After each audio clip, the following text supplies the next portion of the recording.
Ayuha nasu ibadallah,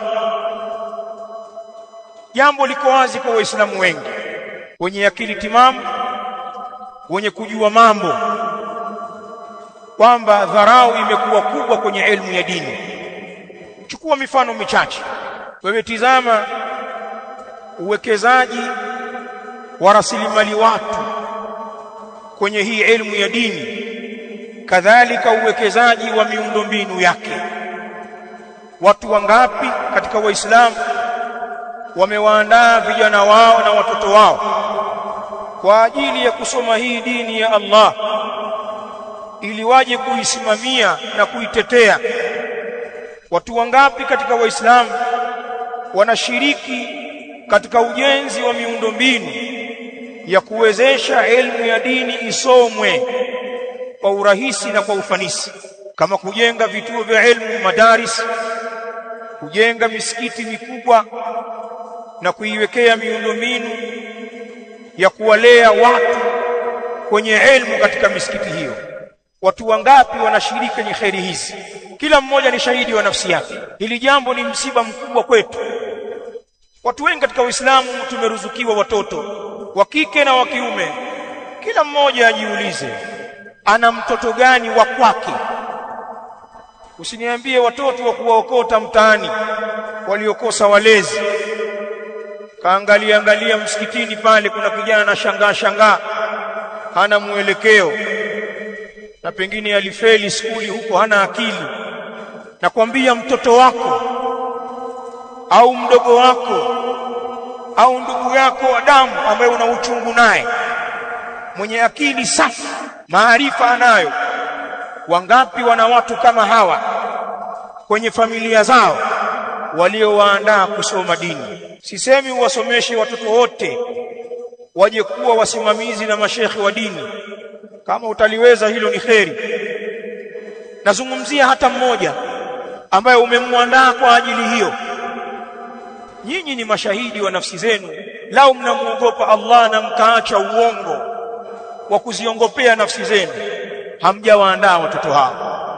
Na Allah amewapa watoto wengi, Allah amewapa akili na uwezo wa kumsimamia uko nao, lakini hilo jambo hamlitaki wala hamjawaelekeza watoto wenu huko.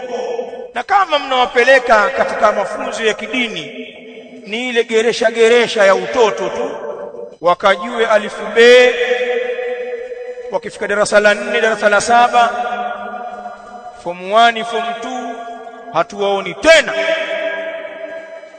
Hakuna mpango wa kuwaandaa watu wetu kwenye familia zetu kwa ajili ya kushika majukumu ya dini. Hatuna mpango huo. Na watu wengine mughafalun wanaichezea dini pia, kwa kuwa kwenye jumuiya hawafanyi hivyo. Pana watu walijaribu kuandaa baadhi ya vijana wao, wakaanza kuwasomesha dini huku na kule, lakini haikuwa riziki. Wale vijana wamekengeuka, hawakufuata ule utaratibu, na mzee kafanya juhudi. Allah atamlipa mzee huyu juhudi yake. Toka alipofeli kwa kijana mmoja au vijana wawili, akaamua kususa kwamba sasa basi sisomeshi tena dini. Ukimwambia kwa nini? Fulani nilimsomesha, kiko wapi? Fulani nilimsomesha, kiko wapi?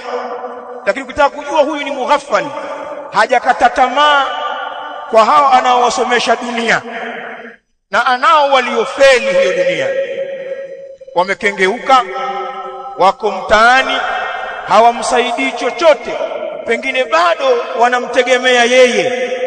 Lakini kuna waliofika form 6, kuna waliomaliza vyuo vikuu, hawamsaidii chochote wala hawajaweza kujisaidia wao, lakini hajasusa kusomesha sekula. Bado wadogo zao anawapeleka skuli, tena anaongeza bidii.